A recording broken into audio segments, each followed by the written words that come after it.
AP assembly సమావేశాల్లో ఉభయ సభలను ఉద్దేశించి గవర్నర్ ప్రసంగిస్తున్న సమయంలో వైసీపీ నేతలు నినాదాలు చేస్తూ కాసేపటికి సభ నుంచి వాకౌట్ చేశారు. దీనిపై డిప్యూటీ సీఎం పవన్ కళ్యాణ్ స్పందిస్తూ సభలో వైసీపీ వ్యవహార శైలిపై మండిపడ్డారు.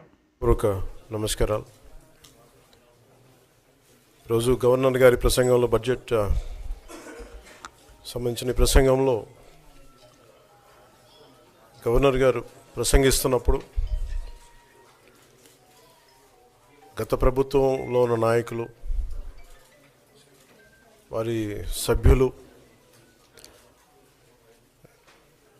చాలా హుందాగా గవర్నర్ గారు ప్రభుత్వం తరపున ఆయన సందేశాన్ని తీసుకెళ్తున్నప్పుడు వారు చేసింది ఏమాత్రం సబబుగా లేదు. గవర్నర్ గారు గత నెల రోజులుగా ఆయన ఆరోగ్య పరిస్థితి బాగా లేకపోయినా కానీ కంటిన్యూస్గా తీవ్ర జ్వరంతో బాధపడుతున్నప్పటికీ కూడా ఆయన ప్రత్యేకించి వచ్చి ఆయన ఈ రోజుని చాలా ఘనంగా, చాలా బలంగా ఈ మెసేజ్ని ఇచ్చినందుకు ముందుగా గవర్నర్ గారికి మా ప్రత్యేక ధన్యవాదాలు. గవర్నర్ గారి ప్రసంగంలో వైసీపీ అగ్రనాయకత్వం కానీ, సీనియర్ నాయకులు కానీ, వారి ఎమ్మెల్సీ సభ్యులు కానీ గవర్నర్ గారి ప్రసంగం పత్రులు చించేయడం కానీ, లేదంటే వారు ప్రత్యేకించి డిమాండ్ మాకు ప్రతిపక్ష హోదా ఇవ్వాలి అనేది చాలా బలంగా మాట్లాడుతూ వచ్చారు. ఇది అడిగితే వచ్చేది కాదు, అది ప్రజలు ఇస్తేనే వస్తుంది. బేసిక్గా ఒకటి హయ్యెస్ట్ మెజారిటీ ఎవరికి ఉంది వాళ్ళు ప్రభుత్వం ఫామ్ చేస్తారు. వాళ్ళకంటే నెక్స్ట్ స్టేజ్ ఎవరికి ఉంటే వాళ్ళకి ప్రతిపక్ష హోదా ఇస్తారు. అంతేగాని గతంలో మేము ప్రభుత్వాన్ని పరిపాలించాం కాబట్టి మా ప్రతిపక్ష హోదా ఎవరికి ఇవ్వరు. కనీసం జనసేన కంటే కూడా ఒక సీట్ ఎక్కువ వచ్చినా కానీ వాళ్ళకి ప్రతిపక్ష హోదా దక్కేది. ఈ రోజున ప్రభుత్వంలో సెకండ్ లార్జెస్ట్ పార్టీ జనసేన. దాన్ని ప్రజల దృష్టికి తీసుకొద్దాం. వైసీపీ నాయకులు వాళ్ళు చేస్తుంది ఏంటంటే మాకు ప్రతిపక్ష హోదా ఇస్తే తప్ప మేము అసెంబ్లీలో అడుగు పెట్టాం, లేదంటే ప్రసంగాలను అడ్డుకుంటాం అని. ఇది సరైన మెసేజ్ బయటికి వెళ్దాం. ఇది సరైన విధానం కూడా కాదు. ఇది ప్రజలందరికీ తెలియజేయాలనుకున్నాం. ఇది ప్రతిపక్ష హోదా ఏ పరిస్థితిలో వస్తుందంటే మీకు రూలింగ్ పార్టీ కంటే కూడా అత్యధికంగా ఇంకొక సీట్లు వాళ్ళకంటే మీరు వస్తే దాని తర్వాత స్థానం మీకు వస్తే ఖచ్చితంగా ప్రతిపక్ష హోదా వాళ్ళకే ఉంటుంది. 21 సీట్లు ఉన్న జనసేన, 11 సీట్లు ఉన్న వైసీపీకి ప్రతిపక్ష హోదా ఎలా వస్తుంది?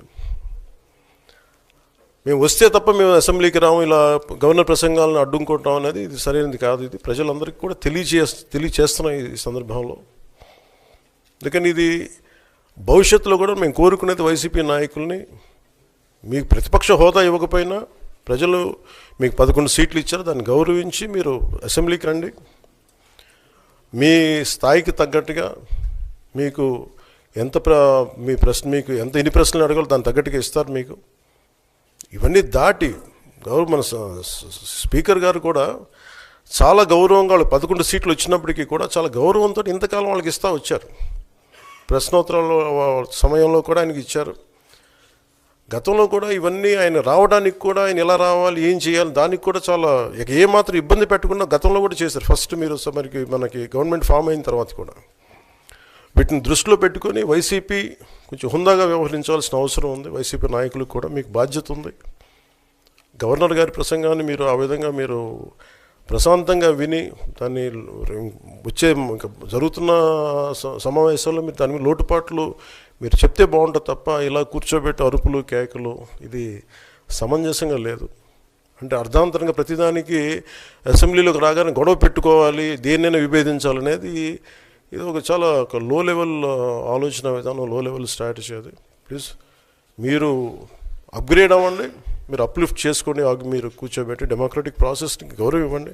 మనస్ఫూర్తిగా వైసీపీ నాయకులకి ఇది నా విన్నపం, నా విజ్ఞాపన. This what I would like to say. And నిజంగా కావాలి అంటే మీరు ఈ 5 సంవత్సరాల్లో మీరు ప్రతిపక్ష హోదా మీకు రాదు. అది మీరు మెంటల్గా ప్రిపేర్ అయిపోండి. 11 సీట్లతోటి మీకు ప్రతిపక్ష హోదా ఇవ్వబడదు, రాదు. ఎందుకంటే ఇట్ ఈస్ చంద్రబాబు గారు, గౌరవ ముఖ్యమంత్రి చంద్రబాబు గారు డిసైడ్ చేసేది కాదు, జనసేన డిసైడ్ చేసేది కాదు. దానికి రూల్స్ ఉన్నాయి, దానికి రెగ్యులేషన్స్ ఉన్నాయి, నామ్స్ ఉన్నాయి. ఉదాహరణకి నేనే ప్రభుత్వం, మన కేంద్ర ప్రభుత్వం ఫార్మేషన్కి మేము వెళ్ళినప్పుడు పార్లమెంటరీ లీడర్ని ఎన్నుకోవాలి మనం కూర్చున్నప్పుడు, ఎన్డీఏ పక్ష నాయకుడు ఎన్నుకోవాలనుకున్నప్పుడు నేను నాయకుల స్థాయిలో నేను కూర్చున్నాను. అదే నేను ఇక్కడ మంత్రిగా ప్రమాణ స్వీకారం చేసేటప్పటికి నన్ను ప్రధానమంత్రి గారి పక్కన నన్ను కూర్చోబెట్టలా. నేను డిప్యూటీ సీఎం అయినప్పటికీ కూడా అది మంత్రి హోదానే కాబట్టి తిరిగి నన్ను మంత్రులందరూ పక్కనే కూర్చోబెట్టారు తప్ప ప్రత్యేకంగా నన్ను అక్కడ కూర్చోబెట్టలేదు. అంటే very specific rules and regulations నడుస్తాయి. ఉదాహరణకి పొద్దున కూడా స్పీకర్ గారు ఎదురొస్తే నేను అసెంబ్లీలోకి అడుగు పెడతా ఉంటే స్పీకర్ గారు ఎదురొచ్చారు. మనకి వచ్చి ఆయన కూడా ఆయనతో పాటు రండి అని వెళ్తుంటే ముందుకు తీసుకెళ్తుంటే నాకు అనిపించింది, సార్ ఇది డిప్యూటీ సీఎంకి ప్రోటోకాల్ ఉండదు, ఓన్లీ ముఖ్యమంత్రి గారు, స్పీకర్, మనకు కౌన్సిల్లో ఉండే చైర్మన్ ఆయనే మీరు చేయాల్సింది తప్ప ఇది మేము ఉండేది కాదని చెప్పి నేనే వెళ్ళిపోయాను. ఎందుకంటే మేమే ప్రోటోకాల్స్ బ్రేక్ ఎందుకు చేయమంటే మాకు లేని ప్రోటోకాల్ మేము అడగం. అలాగే వైసీపీ నాయకత్వం కూడా గుర్తించాల్సింది, ఇది మీకు హోదా ఇవ్వబడదు. ఇది చంద్రబాబు గారు ఆప్ చేస్తేనే కాదు, ఇది ఎవరు ఆప్ చేసింది కాదు, మీకు ప్రజలు మీకు ఇవ్వలేదు. మీకు అది మీరు దృష్టిలో పెట్టుకొని మీరు ప్రవర్తించాల్సింది మనస్ఫూర్తిగా నేను వారిని కోరుకున్న. అంతేగాని వారిని ఎక్కడ అవమానం పరచాలని కానీ వారిని తగ్గించాలని కానీ లేదు. 175 సీట్లు కేవలం 11 సీట్లు ఇచ్చారు వాళ్ళకి.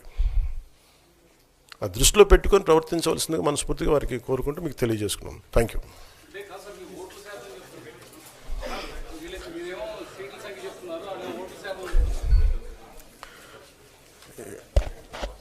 ఫస్ట్ అప్పుడు ఏం చేయాలంటే సార్,